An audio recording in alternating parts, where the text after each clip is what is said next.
I awakened from a dream this morning, and I kept seeing this repeated scene where I was facing the Father who was breathing his Spirit into me. And as he began to breathe, I would then breathe in deeply along with him, almost as if breathing for the first time.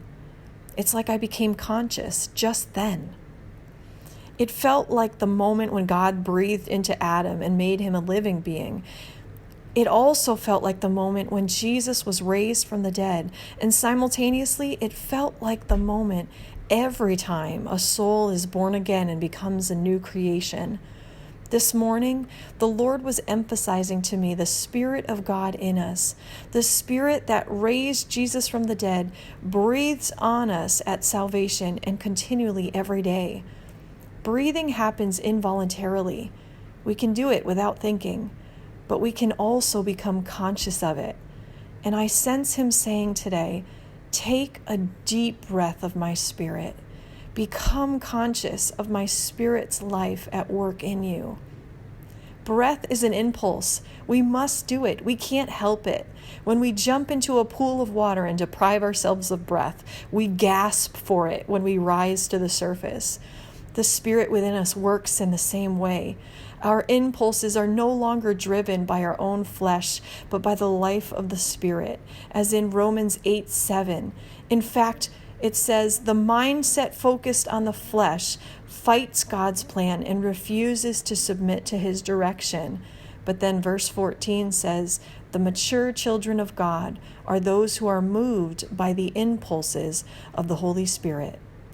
Meditate on these words today in Romans 8. Starting in verse 15 in the Passion Translation says, and you did not receive the spirit of religious duty, leading you back into the fear of never being good enough.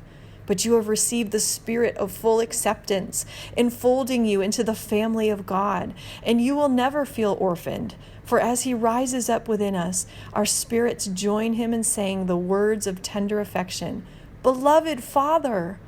For the Holy Spirit makes God's fatherhood real to us as he whispers into our innermost being, you are God's beloved child. And since we are his true children, we qualify to share all his treasures. This week we will talk about those treasures, but for today, just breathe. Just receive the acceptance of the Father. As a forerunner, your assignment is not a test of whether you will be good enough, but is wrapped up in your acceptance as a son, as a daughter of our beloved Father who breathes on us his wonderful Spirit of life. Let his Spirit be your impulse. Let it be your conscious desire and attention as well. If there even be a hint in you, whether in your life, your family, in your work or your ministry, where you can say, I just don't know how I'm going to do this, then breathe. Know the Father has a plan, a direction, and a way. Breathe and allow him to do it. This is our simple challenge and prayer for today.